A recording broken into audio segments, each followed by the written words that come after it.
그래서 우리는 그거를 그렇게 우리 자녀의 감정을 인정해주지 않는 그 비타당화를 피해야 하고, 결국은 아이의 감정을 그대로 인정해주는 타당화, 그리고 정서적 공급을 지속해주는 게 아이한테 해줄 수 있는 최고의 어시스트다라고 말을 할 수 있는데, 그러면 사람들은 그럽니다.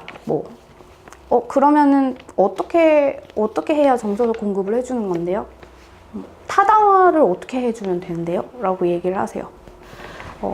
우리가 그래서 하지 말아야 할 것과 말을 해줘야 할 것을 이렇게 나눠봤어요.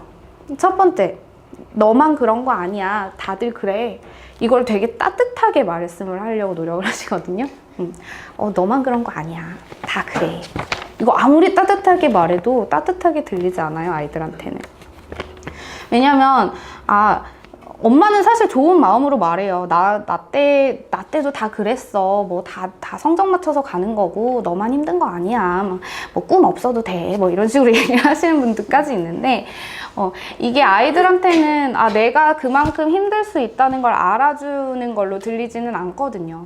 그리고 두 번째로는 조금 더 이제 어머님이 화가 나셨을 때, 그까짓 뭐가 힘들어? 응? 그리고 엄마가 첫째나 둘째 때문에 이미 힘든 와중에 다른 형제들이 막 괴롭히는 것 같으면 너까지 나한테 왜 그래? 라고 울면서 말씀하시는 분들도 있어요.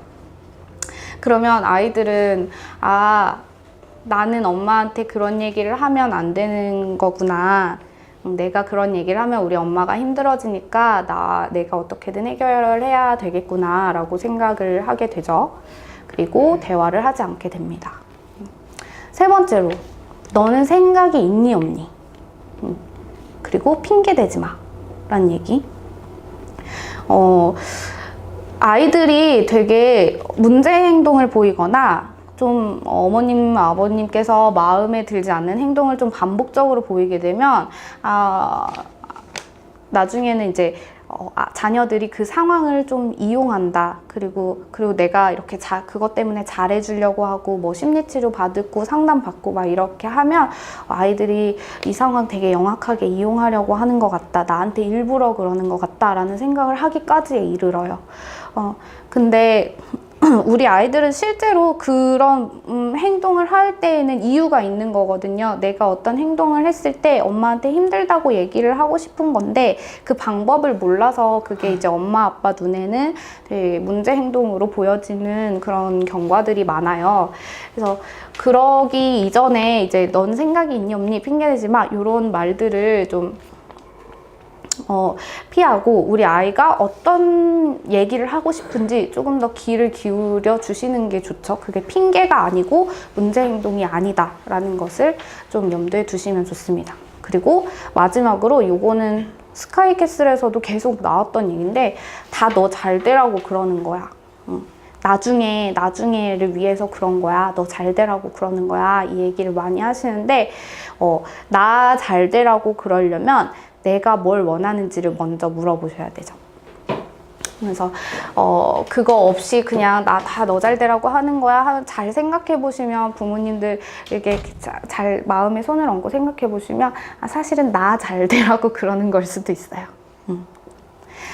누구의 꿈인지 누가 잘 되라고 하는 건지 좀 잘 생각을 해보시고 요거 3개만 얘기를 해주셔도 충분히 되게 좋은 결과를 이끌어내는 대화법이 될 가능성이 많거든요. 일단은 원래 아이들이 막 화가 나고 막 힘들게 되면은 나중에는 아예 엄마 아빠한테 이야기를 안 하는 수준까지 가요. 근데 막 화내면서 얘기를 한다고 하더라도 이미 내가 자녀와 되게 건강한 소통법을 하고 있지 않아서 아이가 막 화내고 울는 단계까지 가서야 자기 속마음을 말을 한다면 사실은 그때라도 그래도 엄마한테 이렇게라도 얘기해줘서 고맙다 라고 얘기하는 게 좋아요. 이렇게 얘기해줘서 고맙고 엄마가 사실은 그동안 몰랐었어. 네 마음 알고 싶었는데 그렇게라도 얘기해줘서 되게 고맙네 라고 얘기를 해주시는 게 좋고, 만약에 그런 단계가 아니시고 지금 현재에도 어느 정도 대화가 가능한 상태라면 항상 내가 학교에서 있었던 일, 내가 지금 힘든 일 이런 거 얘기할 때 그냥 엄마한테 얘기해줘서 고마워. 항상 그냥 생각하지 마세요. 그냥 고마워하세요. 항상 애기가 무슨 얘기를 해주든지 고마워라고 얘기를 해주시면 아이가 조금 나는 너랑 얘기할 의사가 있어 라는 걸 전달하는 역할이 됩니다. 좀 더우시죠? 문 뒤에 좀 열어주실까요? 자, 그러면 옆에 자녀분들이 있으시니까 한번 얘기해 주실까요? 지금 집에 가서 하는 거 나중에 할 거 예습한다고 생각하고 아이 눈 보고 얘기해 주세요. 자, 엄마한테 이야기해 줘서 고마워. 한 번씩만 해주세요.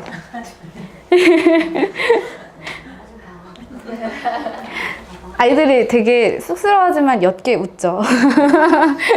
네, 이게 일단 나는 너한테 이야기할 마음이 있어 라는 신호가 되기도 하니까 꼭 얘기를 해주시고, 만약에 아이가 이제 진정이 됐어요. 그래서 그러면 그때 네 기분은 어땠어? 라고 얘기를 한번 해보세요.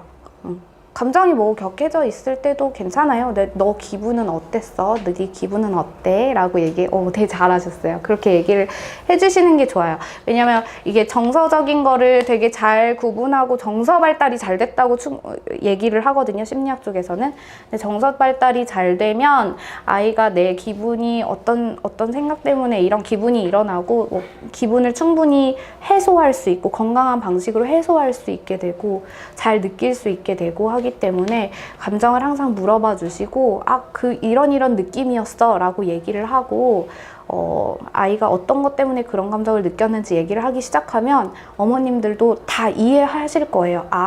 네가 충분히 그런 생각이 들 수 있었겠구나 라고 사실은 이해가 되시잖아요. 다 알고 나면.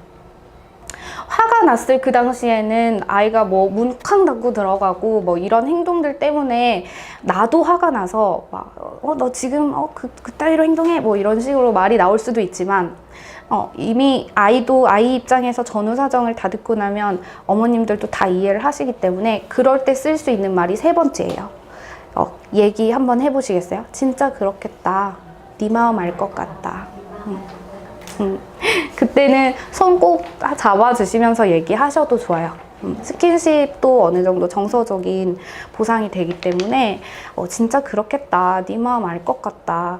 이게 되게 공감하는 말로 굉장히 좋아요. 근데 많은 어머님들이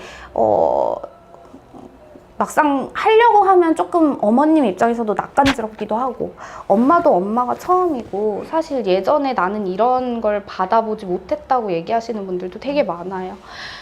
그리고 성과 나조차도 되게 내가 당장의 일을 해결하느라고 정서적인 거는 충분히 신경 못 쓴 채로 달려오신 분들이 많기 때문에 아이한테 얘기를 하고 아이와 대화를 건네려면 충분히 공부가 필요하고 연습이 필요합니다. 제가 심리학 진로에 대해서 알려드린다고 했는데 막상 와보니까 막 뇌 얘기하고 막 논문 얘기하고 그리고 뭐 갑자기 혼나는 것 같기도 하고 막 그러셨죠. 근데 요게 이제 제가 하고 있는 일이에요. 제가 가장 가깝게는 뭐 정신질환에 대한 뭐 병의 원인이나 치료를 하면 어떻게 되는지 효과가 어떤지를 많이 연구를 하고 그거 외에도 뭐 아까 보셨던 뇌 아니면 뭐 여러분들이 충분히 좋아하실 만한 SBS 스페셜이나 뭐 지식 채널 이런 데 나오는 사회심리학적인 실험들 그런 것도 많이 주의 깊게 연구를 하고는 있는데 그 연구를 바탕으로 이렇게 여기에서 치료를 하고 강의를 하고 말씀을 드리기도 하고 이런 역할을 해요.